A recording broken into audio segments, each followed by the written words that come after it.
Hi friends, எல்லாருக்கும் வணக்கம்.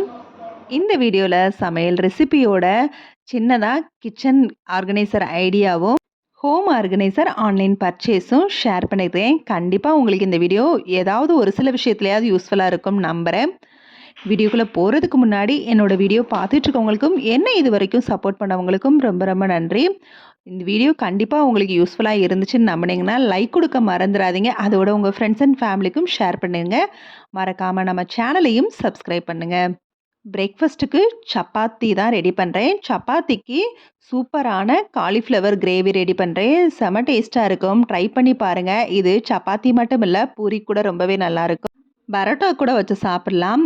எப்பவும் போல் காலிஃப்ளவரை ஹாட் வாட்டரை கொதிக்கிற தண்ணியில் போட்டு கொஞ்சமாக மஞ்சளையும் உப்பு போட்டு ஸ்டவ்வை ஆஃப் பண்ணிடலாம். ஒரு 10 நிமிஷம் அந்த காலிஃப்ளவர் அந்த ஹாட் வாட்டரில் இருக்கட்டும். அதுக்கப்புறமா அதை வடிகட்டி எடுத்து வச்சுக்கலாம். ஒரு பேனில் எண்ணெய் ஊற்றி வெங்காயம் நல்லா பொன்னிறமாகற அளவுக்கு நல்லா வதக்கி எடுக்கணும். அதோட இஞ்சி பூண்டு கொஞ்சமாக முந்திரி பருப்பு சேர்த்து நல்லா அது பொன்னிறமாக வதங்குறதுக்குள்ளே சப்பாத்திக்கும் மாவு பசைஞ்சு வச்சுட்டேன். வதக்குனது ஆறுறதுக்குள்ளே காலிஃப்ளவரையும் ரெடி பண்ணிக்கலாம். ஒரு பேனில் எண்ணெய் ஊற்றி மிளகாய்த்தூள் மஞ்சள் தூள் சேர்த்து காலிஃப்ளவரை வதக்கி நல்லா எடுத்துக்கலாம். ஒரு 2 நிமிஷம் நல்லா வதங்கட்டும். தேவையான அளவு உப்பும் போட்டுக்கலாம். ஒரு 5 நிமிஷம் நல்லா இதில் குக் ஆகட்டும் எண்ணெயிலே. அதுக்குள்ளே நம்ம அரைக்கிறதெல்லாம் அரைச்சிக்கலாம். இப்போ நான் வதக்கி வச்சதோட 2 தக்காளி பழம் மட்டும் நல்லா சேர்த்து அரைச்சிக்கலாம். அரைச்சதுக்கப்புறம் இது பார்த்திங்கன்னா ஒரு 5 நிமிஷத்தில் நல்லா ஃப்ரை ஆயிடுச்சு. ஃப்ரை ஆயிடுச்சுன்னா ரொம்ப குக் ஆகலை, அந்த மசாலோடு நல்லா கோட் ஆயிடுச்சு. இப்போ அதே பேனில் கொஞ்சமாக நெய் ஊற்றி பட்டை கிராம்பு சோம்பு அன்னாச்சிப்பூ இதெல்லாம் சேர்த்து நல்லா பொரிஞ்சதுக்கப்புறம் அரைச்சதை இதோட சேர்த்துக்கலாம். இப்போ அதோட மசாலாலாம் ஆட் பண்ணிக்கலாம். கொஞ்சமாக மிளகாய்த்தூள் மஞ்சள் தூள் மல்லித்தூள் கொஞ்சமாக சிக்கன் கிரேவி பொடி இதை ஆட் பண்ணியிருக்கிறேன். எல்லாமே காரத்தை கொஞ்சம் பார்த்து போடுங்க. ஏன்னா ஒவ்வொரு தடவையும் நம்ம மிளகாய்த்தூள் ஆட் பண்ணுறோம். அதனால் காரம் கொஞ்சம் தூக்கலாயிரும். அப்புறம் வச்சுமே இப்போ பிரயோஜனம் இல்லாமல் சாப்பிட முடியாமல் போயிடும். இப்போ அதோட தேவையான அளவு உப்பு போட்டு மசாலோட கோட்டான காலிஃப்ளவரை இதோடு சேர்த்து நல்லா மசாலோட இன்னும் கொஞ்சம் நல்லா குக் ஆகட்டும். ஒரு 5 நிமிஷம் நல்லா எண்ணெய் பிரிஞ்சு வந்ததுக்கப்புறமா தேவையான அளவு தண்ணி ஊற்றி கொதிக்க வச்சுக்கலாம். ரொம்ப திக்காக வேணும் அப்படின்னா கொஞ்சமாக தண்ணி ஊற்றினா போதும். கடைசியாக தேவைப்பட்டால் பட்டரை ஆட் பண்ணிக்கலாம். பட்டர் சேர்த்தா இன்னுமே டேஸ்ட்டாக இருக்கும். அதனால் நான் பட்டரும் ஆட் பண்ணிக்கிறேன். பட்டரை ஆட் பண்ணி ஒரு 5 நிமிஷம் கொதிச்சதுக்கப்புறம் ஸ்டவ்வை ஆஃப் பண்ணிக்கலாம். நான் கடைசி ஒரு 10 நிமிஷத்துக்கு முன்னாடியே சப்பாத்தியும் போட ஸ்டார்ட் பண்ணிட்டேன். சைட் பை சைடாக சப்பாத்தியும் போட்டு இங்கே குருமாவும் ரெடி ஆயிடுச்சு. அவ்வளோதான், கடைசியாக மல்லி இலை தூவி இறக்கிக்கலாம். சுட சுட கிரேவியோட சப்பாத்தி வச்சு சாப்பிட்றப்ப செம்ம டேஸ்ட்டாக இருக்கும். கண்டிப்பாக ட்ரை பண்ணி பாருங்கள். அடுத்ததாக நம்மளோட ஹோம் ஆர்கனைசர். இந்த ஹோம் ஆர்கனைசர் வாங்குறதுக்கு நான் ரொம்ப நாள் டைம் எடுத்து எனக்கு ரொம்பவே இது பிடிச்சிருந்துச்சு. ஆக்சுவலாக இதை நிறைய ஷாப்பில் கூட நான் தேடி பார்த்தேன். இந்த மாதிரி எனக்கு கிடைக்கல. ஃபைனலாக ஆன்லைனில் மீஷோவில் தான் போட்டேன். சூப்பராக இருந்துச்சு. நல்லா கெட்டியான ஒரு த்ரெட்டாகவே தான் இருந்துச்சு. இதுக்கப்புறம் நான் ரொம்ப ஆசைப்பட்டு வாங்கினது ஆக்சுவலாக எனக்கு ப்ரெஷ் ஹோல்டர் நல்லா தான் இருக்குது. ஆனால் இந்த மாதிரி ஒரு டிசைன் எனக்கு ரொம்ப பிடிச்சிருந்துச்சு. ஸோ நம்ம ஹோமை ஆர்கனைஸ் பண்ணி பார்க்கணும், கொஞ்சம் லுக்காக வச்சு பார்க்கணும்னா நம்ம யோசிக்க தேவையில்லை. கொஞ்சம் அதுக்கான அமௌண்ட்டை மட்டும் நம்ம சேர்த்து வாங்கிடலாம். ஆனால் இதோட பட்ஜெட் ஃப்ரெண்ட்லின்னு தான். இது பழைய ப்ரஷ் ஹோல்டர் இருந்தது தான். இதை கஷ்டப்பட்டு நான் எடுத்தேன். இதுவுமே மீஷோவில் நான் போட்டு இந்த ஸ்டிக்கர் வாங்கினது தான். ரொம்ப ரொம்ப கஷ்டப்பட்டு தான் அந்த ஸ்டிக்கரை நான் ரிமூவ் பண்ணேன். இப்போ இதை நம்ம அளவெடுத்து வச்சு அதுக்கப்புறம் மார்க்கர்லாம் வச்சு மார்க் பண்ணி இந்த 3 ஸ்டிக்கரையும் ஒட்டிட்டு அதுக்கப்புறம் தான் இந்த ப்ரஷ் ஹோல்டரை செட் பண்ணேன். சூப்பராக இருந்துச்சு பார்க்கவே. ஃபைனலாக வச்சு பார்த்தீங்கன்னா செம்மையாக இருந்துச்சு.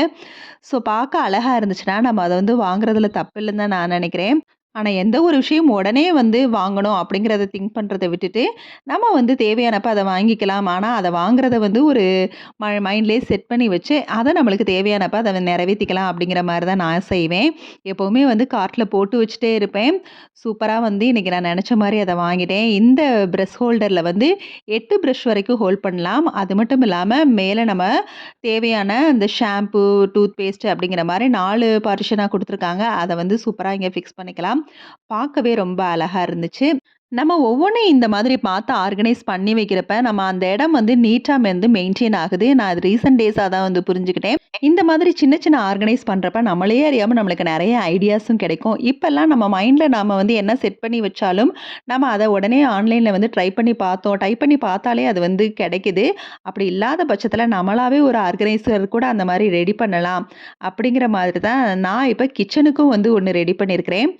கிச்சன்ல பார்த்தீங்கன்னா, எனக்கு வந்து இந்த ரேக்ல வந்து அதாவது கொஞ்சம் ஸ்பேசியஸா இருக்கிறனால அடைச்சு வச்ச மாரி இருக்குது. இத வந்து நான் ஃப்ரீயா வந்து எனக்கு எடுக்க முடியாத மாரி இருக்குது. அதனால நான் என்ன பண்ணேன், இதுக்கு தகுந்த மாதிரி ஏதாவது வந்து ஒரு ஆர்கனைசர் மாரி செட் பண்ணி, அதுக்கு மேல ஒரு பாத்திரமும், கீழ ஒரு பாத்திரமும் வச்சிரலாமான்னு ட்ரை பண்ணேன். பட் அந்த மாரி எனக்கு வந்து ஆன்லைன்ல பார்த்தேன். அந்த சைஸ்ல வந்து கிடைக்கிற மாரி எனக்கு தெரியல. அதனால Flipkartல வாங்குன அந்த பாக்ஸ் இருந்துச்சு. அந்த பாக்ஸ் வந்து கரெக்ட்டா அந்த இடத்துக்கு ஆப்ட்டா இருந்த மாரி இருந்துச்சு. அதனால இத கட் பண்ணி ஒரு ஆர்கனைஸா ஆக்கிட்டா என்ன அப்படின்னு சொல்லிட்டு, அத தான் ரெடி பண்ணிட்டுருக்கிறேன். நம்ம சின்ன சின்ன ஐடியாஸ் வந்து ஃபாலோ பண்றது மூலியமா நம்மளுக்கு நெறைய விஷயங்கள வந்து நம்மளால கத்துக்க முடியுது. அடுத்தடுத்து நெறைய ஐடியாஸ் கூட வருது. அதனால ஃபர்ஸ்ட்டு வந்து நம்ம சோம்பேறித்தனமா இருந்தாலும், வீட வந்து கசகசன்னு போட்டு வச்சிருந்தாலும், கொஞ்சம் ஒரு இடத்த வந்து நீட்டா ஆர்கனைஸ் பண்ணி பாருங்க. அடுத்தடுத்து உங்களுக்கே அந்த ஐடியா வருது. அந்த ஐடியா மூலியமா இன்னும் நெறைய விஷயங்கள நம்ம வந்து கொண்டு வரணும் அப்படிங்கிற தாட்ல வந்து நம்மளாவே நீட்டா மெயின்டெயின் பண்ண ஸ்டார்ட் பண்ணிருவோம். ஒவ்வொரு வீடியோலயும் நான் வந்து நெறைய வீடியோஸ்ல அத வந்து சொல்லியிருக்கிறேன். எந்த அளவுக்கு நான் சோம்பேறியா இருந்தேன், எந்த அளவுக்கு இப்ப சேஞ்ச் ஆயிருக்கிறேன் அப்படின்னு சொல்லிட்டு. இந்த மாதிரி இப்ப நெறைய இடம் வந்து எனக்கு வந்து சேஞ்ச் ஆயிருக்குது. சொல்லப்போனா ஆர்கனைஸ்டா மெயின்டெயின் பண்ணவே ஸ்டார்ட் பண்ணிட்டேன். அத தான் ஒவ்வொரு வீடியோலயும் நான் உங்களுக்கு ஷேர் பண்ணவும் செஞ்சுட்டு இருக்கிறேன். இப்ப பார்த்தீங்கன்னா, இந்த இதுக்கு மட்டும் எனக்கு வந்து அந்த உடன் கலர்ல ஏதாவது ஷீட்டு இருந்தா நல்லாயிருக்கும்னு தோணுச்சு. ஆனா, இப்போதைக்கு எனக்கு வந்து வீட்ல ஒரு கிஃப்ட் பேப்பர் இருந்துச்சு. அதையே இது மேல ஒட்டிர்லாம். வெறும் அட்டையா வைக்கிறதுக்கு பதிலா இப்படி ஒட்டி வச்சிரலாம் அப்படின்னு சொல்லிட்டு, இத வந்து ஒரு சின்னதா ஒரு ஸ்டூல் மாரி ரெடி பண்ணிட்டேன். அத தான் இந்த இடத்துல வந்து நான் வந்து வச்சு விடுறேன். வச்சு விட்டுட்டு, இதுக்கு மேல ஒரு பாத்திரம், கீழ ஒரு பாத்திரம். இப்ப வந்து இத வந்து நம்மளால ஃப்ரீயாவும் எடுக்க முடியுது.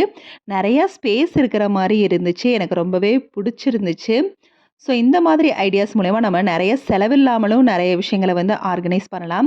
கிஃப்ட் பேப்பர் இல்லனா கூட கலர் பேப்பர்ஸ் கூட இருக்கும். குழந்தைங்களுக்காக அந்த டிராயிங்க்காக நம்ம வாங்குவோம். சார்ட் பேப்பர் அந்த மாரி இத கூட இதில வந்து ஒட்டி வச்சிரலாம்.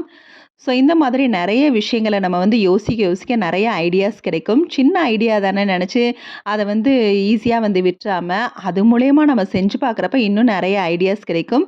சின்ன ஐடியா சில நேரம் வந்து ரொம்பவே சூப்பரா ஒர்க் அவுட் ஆகும். அந்த மாரி ஒர்க் அவுட் ஆனது தான் இந்த ஆர்கனைசர் பார்த்தீங்கன்னா, ரொம்பவே ஸ்பேசியஸா இருக்கும். நெனச்சத விட அதிக ஸ்பேசியஸா இருந்த மாரி இருந்துச்சு.